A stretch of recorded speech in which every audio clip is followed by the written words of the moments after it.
Hello, my wonderful viewers, and welcome to another episode of Betty Adams Overanalyzes. Today, we're going to take a look at Chapter 6 of Doron Dororon, and this was an interesting chapter. For the spoiler-free section, it did raise a question in me. We've seen Kusanagi, the little Mononoke who's trying to protect people, we've seen him take quite a beating, but looking back over previous chapters, we've also seen that when he does these things, when he contorts his body super far, it does stress him.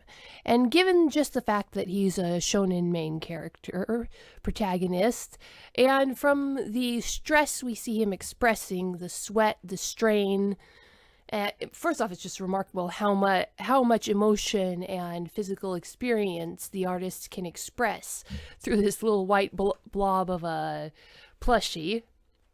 But my point being that we don't know how much damage Kusanagi can actually take. And given the fact that he's a shonen main character, he's definitely the kind of character who would be quietly accepting too much damage to his body. So just this chapter, it was just one little panel, but it really made me think, is Kusanagi really putting himself out there too much and taking too much damage, burning through his impressive strength at too great a rate? Maybe that could be one of the reasons for Kusanagi's mood swings. His body's just too stressed right now because of all the damage he's taking from fighting these much larger Mononoke. But that's just neither here nor there just yet. We don't know if that's going to be a factor. This could be just emotional stress we're seeing in Kusanagi during these fight scenes, because these are also the scenes when he's trying to protect people. Alright, that's it for the spoiler-free review. Well, no, I guess I should say something about the chapter other than the thought that it inspired. This is a really good connective tissue chapter. It completes some beats from the previous chapters, and it starts what's probably going to be the first main story arc of the chapter now that everybody's in position. Everything leading up to this chapter 6 was basically just set up. It gets all of the main characters in position. You have the experienced mentor character, you have our main human character, you have our main non-human character. They've all been gathered together, and now this story starts.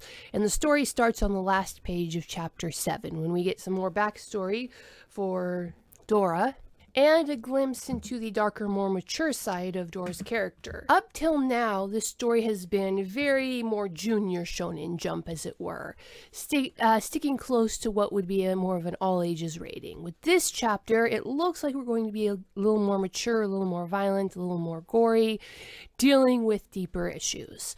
One can hope. I like Doron Dororon for what it is, but taking it in a more mature direction would be something I'd be interested in seeing. So that was a spoiler-free review. What you can click away now if you don't want any spoilers for the chapter. To give you time to do that, I will go tell you can go check out my books, Humans Are Weird. I have the data, and Humans Are Weird, We Took a Vote. Available at Amazon, Walmart, Powell's Books, Barnes & Noble, Google Books, Kobo by Rakuten, pretty much anywhere books are sold by this point. And I have a bit of good news. The success of my Humans Are Weird books means that some of my older books are selling as well, my more tragic books. But back to the story. All right, we get introduced to the big bad. Now I'm going to try to say his name, and hopefully I pronounce it somewhat correctly. Hanya Gayuki, the Great Mononoke, that's responsible for the deaths of dozens of samurai and civilians. And this is, of course, big spoiler coming up here, click away. This is the same Mononoke that killed Dora's mom. Now, this is, of course, a major plot point that's going to be driving the story forward. And I guess I just want to focus on that final panel, the one where we see Dora's reaction, because this is why I think the show is going to be taken in a much more mature direction. That is not just rage and fury and determination on Dora's face in the final panel. That is hate. And the way the panel is laid out also focuses on the scar on Dora's face. So this is probably the Mononoke that gave Dora that scar. So this is the big bad of the series. I highly doubt that we're going to see this Super Mononoke get killed anytime soon. Dora and Kusanagi definitely don't have the power to take out a Mononoke that massive. Not at this point in their careers anyway. So what we're looking at is a reoccurring villain. In the next chapter, we're probably going to see the story arc where, in the next several chapters probably, we're going to see the story arc where our heroes are confronted with that impossible goal, something that's way more powerful than them, something that really drives home how immature and unready they are for this life. From a relationship perspective, we've already seen a glimpse in this chapter of Kusanagi trying to get Dora to see reason and getting kind of surprised when Dora didn't. So this next chapter is probably definitely going to be the one where Kusanagi has to be the voice of reason to save Dora's life and prevent Dora from getting himself killed against this major Mononoke. Again, this is not a manga that's trying to break new ground. It's just telling a really, really good, satisfying story. This was a satisfying chapter, and we have a generally good idea of where it's going. Now I want to just focus on some minor things. The relationship between the senior medium rank samurai and her science friend was an interesting thing to throw in there. I don't think it's just going to be a throwaway joke. I think the scientist friend is going to be a recurring character. I don't think the mangaka would have spent that much of the first part of the chapter on a seemingly frivolous relationship. But it does show us how it does do character building for our secondary samurai character there. She is willing to use other people's mental instabilities, and she is willing to use one-sided relationships as tools to progress her career, which is kind of dark for such kids manga. And they play it off humorously, but that's definitely the samurai using this unhealthy mindset in the scientist to further her own career, and that's interesting. The other thing was something very minor.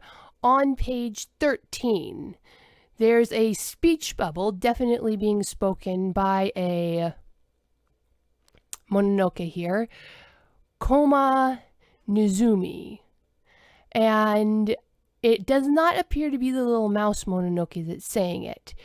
It appears to be the big bad Mononoke, but we don't know. So I'm just wondering, Koma Nizumi, is that the name of the little mouse Mononoke? And the manga is just naming it for us? That's the most likely thing, but it could be the big bad calling it servant. We'll see, we'll see. And then, of course, to end on a more cheerful note, the interaction between the children and Dora was just too sweet for words. At least was my surface impression. The secondary impression I got was made me kind of uneasy, because generally speaking, a manga doesn't try to get you attached to a cute character that much unless they're going to put them through the ringer. So we'll see what's going to happen to the kids. So what do you think? Is Koma Nizumi the name? Was that the name of the little mouse Mononoke? And how do you think this next chapter is going to go down? Leave your comments below the video. Hit that like and subscribe button if you're already subscribed. Check to see that you're still subscribed. And peace out, my wonderful viewers. Humans are weird. We took a vote, and humans are weird. I have the data. 2 books in a series of human absurdity. Go check out these short story collections. What will our little green friends think of us when we finally do make it to space? Find out the answer in 2 books of human absurdity. Humans Are Weird, We Took a Vote, and Humans Are Weird, I Have the Data.